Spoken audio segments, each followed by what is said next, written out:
ನಿನ್ನೆ ಸಿಎಂ ಸಿದ್ದರಾಮಯ್ಯ ರಾಜ್ಯ ಸರ್ಕಾರದ ಸಾಲದ ಕುರಿತು ಟ್ವೀಟ್ ಮಾಡಿದ್ರು. ವಿರೋಧ ಪಕ್ಷದ ನಾಯಕ ಆರ್ ಅಶೋಕ್ ಅವರಿಗೆ ಬರೆದಿರುವ ಟ್ವೀಟ್ ಇದಾಗಿದೆ.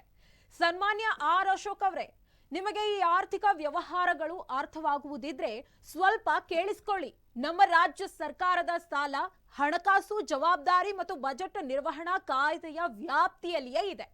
ನಮ್ಮ ಒಟ್ಟು ಸಾಲ 1 ಲಕ್ಷ ಕೋಟಿಯನ್ನ ಮೀರಿದ್ರೂ ಅದು ನಮ್ಮ ಜಿಎಸ್ಡಿಪಿಯ 25% ಮಿತಿಯೊಳಗೆಯೇ ಇದೆ.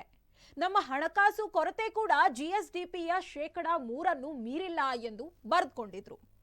ಇದಕ್ಕೆ ಪ್ರತಿಯಾಗಿ ಇಂದು ವಿರೋಧ ಪಕ್ಷದ ನಾಯಕ ಆರ್ ಅಶೋಕ್ ಕೂಡ ರಿಪ್ಲೈ ಮಾಡಿದ್ದಾರೆ. ಮಾನ್ಯ ಸಿಎಂ ಸಿದ್ದರಾಮಯ್ಯನವರೇ, ನಾನು ತಮ್ಮಂತೆ ಸ್ವಯಂ ಘೋಷಿತ ಆರ್ಥಿಕ ತಜ್ಞನಲ್ಲ. ಆದ್ರೆ ತಮ್ಮಂತೆ ನನಗೊಬ್ಬನಿಗೆ ಎಲ್ಲವೂ ಗೊತ್ತು ಎಂಬ ಅಹಂಕಾರವೂ ಇಲ್ಲ. ಕೇಂದ್ರ ಸರ್ಕಾರ ಮಾಡಿರುವ ಸಾಲಕ್ಕೂ ತಾವು ಮಾಡಿರುವ ಸಾಲಕ್ಕೂ ಅಜಗಜಾಂತರ ವ್ಯತ್ಯಾಸ ಇದೆ. ನಿಮಗೆ ಅರ್ಥವಾಗುವುದಿದ್ರೆ ಓದಿಕೊಳ್ಳಿ ಎಂದು ವಿರೋಧ ಪಕ್ಷದ ನಾಯಕ ಆರ್ ಅಶೋಕ್ ತಿರುಗೇಟನ್ನ ನೀಡಿದ್ದಾರೆ.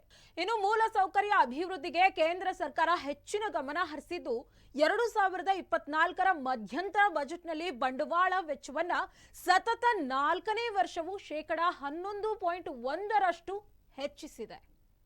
ಇದರಿಂದ ಬಂಡವಾಳ ವೆಚ್ಚ 11.11 ಲಕ್ಷ ಕೋಟಿ ರೂಪಾಯಿಗೆ ಏರಿಕೆಯಾಗಲಿದೆ.